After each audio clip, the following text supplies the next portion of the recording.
Welcome back to DaddeeCraft. It's Chapter 3, Episode 54.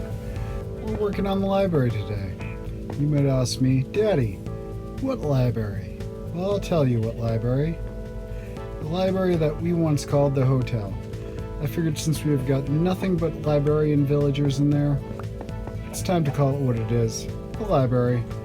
It'll be easier to furnish that way. We can just throw a whole bunch of books around and call it done.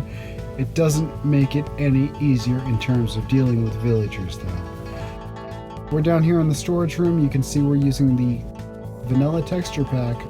This is just the regular good old, you buy Minecraft and you end up with this texture. This is the texture pack we're using for this episode.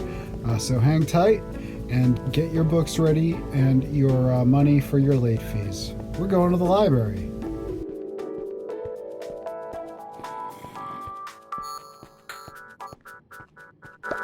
Well, we're going to need more than 4 villagers to start with. Love is in the air, and maybe mending will be in the air. We're going to need unbreaking too.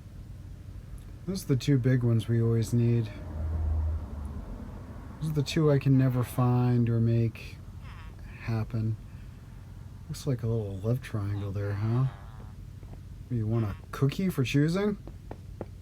Okay, we're finishing up the ceiling here. Keep tripping over things. Oh. I just thought of something I can do instead of moving villagers around and dealing with that mess. I can play with the glass on the stairway here and make little designs. I think I figured out another way to procrastinate from moving villagers around. I needed to come up with a way to stop mobs from getting into here, and I don't have room for redstone.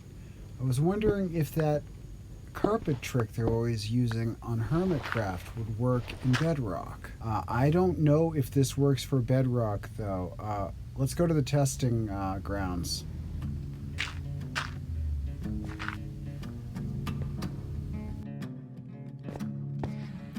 Well, I've got the test set up here, and the zombie walks right over the carpet. We've got 5. I've got 6 more cells left. I don't know fill these cells with. Well, I couldn't figure out what to do with the villagers, so I just decided to work a little more on the staircase here, and I worked on it until I finished it. There are minecarts in the background, and stray zombies, rogue zombies that I can't find, and they're persistent. There's at least one zombie that's there all the time down here, and I can't find him. I've looked everywhere. I'm being sexist. I can't find him or her. I've looked everywhere for this little critter, and gosh, who knows where this newly acquired forever zombie is, but sadly it's forever with us. I'm gonna keep an ear out and an eye out for it, and maybe someday we can hunt it down. But until then, we're just gonna have to enjoy the wonderful crooning sounds of Frank Sinzombie singing "Come Die With Me" while we check out the stained glass here that I have installed. And then if you run up and down like this, and if I splice it all together, you can kind of pretend you're a dog doing the zoomies, and then do more zoomies, and then you start understanding why dogs do zoomies, because this is kind of fun. Maybe they see everything. Maybe they don't see in black and white. Maybe they see in like super color like this. Okay, maybe not. It's been 3 episodes since we've built a villager breeder, so by law, by YouTube Minecraft law, we have to build another villager breeder. Actually, the reason why we're building another one is I don't want them to despawn. I want to have more than one in case one disappears. Also, I don't want to be reliant on some crazy rail system to get the villagers from the top of the demise house down here to the library.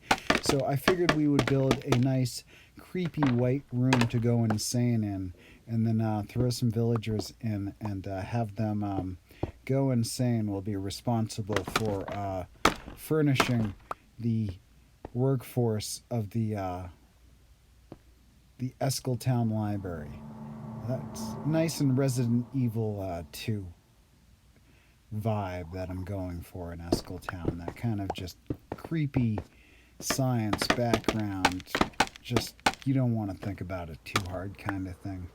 Okay, so we're going to finish this, and then we're going to have to build another breeder. I'm going to have to look up the tutorial again. I don't even remember the tutorial I built it off of. I think it was Silent Whisper. I'm going to have to go back and watch my own video a couple of episodes ago to figure out what we did here, and we'll put another villager breeder right behind me.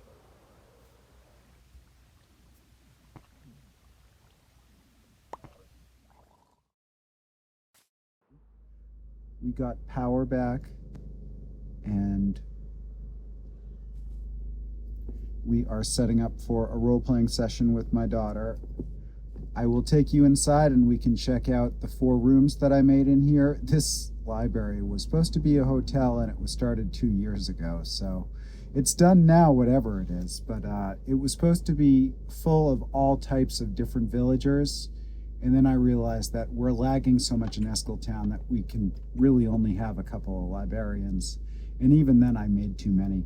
But let's check it out. This is the main room where you would come and check books out. Or I don't know, this is supposed to be more like a Vatican type library or a Resident Evil 2 type library. So I don't know if they would actually let you check books out. Perhaps you would just sit at those tables and peruse your selections.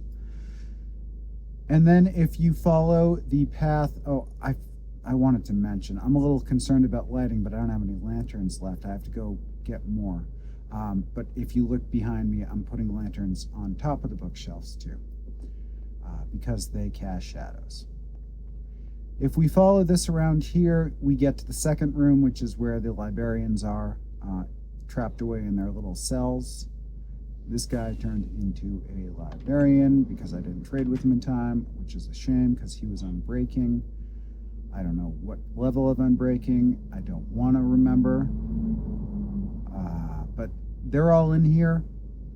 So I'll just be patient with him, and he's going to turn back eventually. I know that from dealing with them in the Demise House, but I think there's too many composters in the Demise House. This guy I haven't traded with either, but I kind of want him to rock back and forth because he doesn't have a good first trade anyway.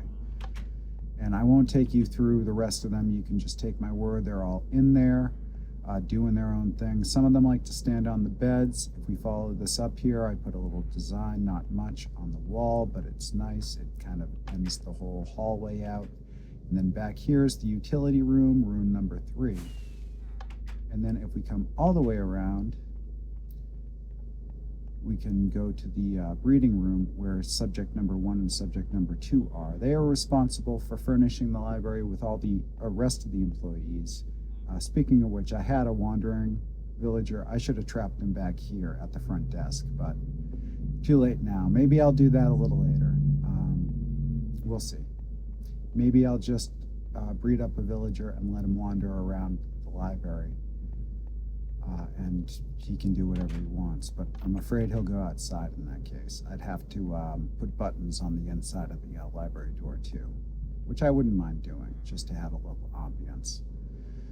But we already have a ton of villagers, so I don't know. Maybe I'll knock one of the doors out to one of the villagers that has a bed and let him wander around and see if he'll return, experiment with the idea of free-range librarians. They're harder to find, but I can remember who each person is and deal with that. So that's going to be it for this week. I do want to thank you for tagging this week. I don't even know if it's going to be this week, this month, or this year. That's it for this episode. I want to thank you for tagging along. It's been a pleasure to finish some of these old builds. I know there are things like plants and little interior touches we can do. I tend to save that to do with Dash for roleplay because she likes to do that with me, and it is an awful lot of fun. Until next time, remember to be kind to yourself. Take care.